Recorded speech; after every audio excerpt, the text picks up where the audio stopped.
దానిలో మేడిగడ్డ బ్యారేజు 100 కాంపోనెంట్లలో అదొక చిన్న కాంపోనెంట్. దాంట్లో కొంచెం ఇసుక జారి 2 పిల్లర్లు కుంగినాయి. అదేందో ప్రళయం బద్దలైనట్టు, దేశమే కొట్టుకపోయినట్టు. నేను 2-3 రోజుల తర్వాత టీవీలో కూర్చుంటున్నా, ప్రతి ఇంటికి చేరుకొని చెప్తా కాళేశ్వరం సంగతి ఏందో, ఎందుకు గట్టినమో. కాళేశ్వరం పుణ్యమే కదా ఎంత బ్రహ్మాండంగా ఈ జిల్లాలో నీళ్ళు వచ్చినాయి.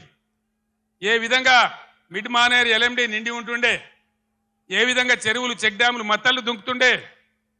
చాలా దుఃఖం కలుగుతా ఉంది మనసుకు.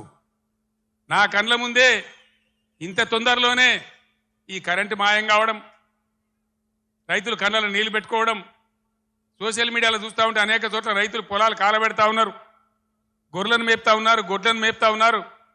వాళ్ళు అట్లా నాశనం అవుతుంటే కూడా నేను పేగులు మెడలేసుకుంటా, పండవేటి తొక్త డైలాగులే తప్ప, రైతు సోదరులారా భయపడకండి.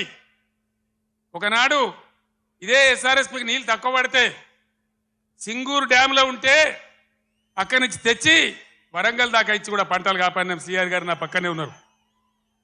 ప్రభుత్వం అంటే అట్లా ఉండాలి, దమ్ము ఉండాలి, ధైర్యం ఉండాలి, రైతాంగాన్ని కాపాడాలనే ప్రేమ ఉండాలి. ఆ ప్రేమ ఉంటే, ఆ సోయి ఉంటే ఇవాళ ఈ పరిస్థితి రాకపోవు. ఎంతసేపు కేసీఆర్ని మన బదనాం చేయొచ్చా, మేడిగడ్డ ఈ గడ్డ చెప్పి. మన మన పనులలో ఒక పన్ను వదలవుతుంది, 32 పనులు రాలగొట్టుకుంటామా, మొత్తమే ఊడగొడతామా? ఏ పన్ను అయితే ఊగుతుందో ఆ పన్ను బాగు చేసుకుంటాం, కానీ మొత్తం పనులు అయితే రాలగొట్టుకోం కదా. ఒక 2 పిల్లర్లు, మొత్తం 300 పిల్లర్లు ఉంటాయి కాళేశ్వరంలో.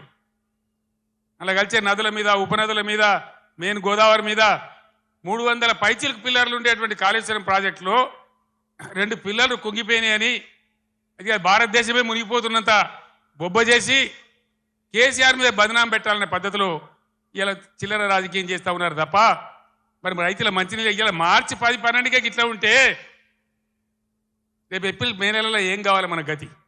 ఏం కాబోతా ఉన్నది? ఏం జరగబోతా ఉంది? అందుకే ఇవాళ మళ్ళీ మీరు తప్పిపోయి, దయచేసి నాయకులు, కార్యకర్తలు మీరందరూ కూడా వినోద్ గారు కోరినట్టు గ్రామాలలో చర్చ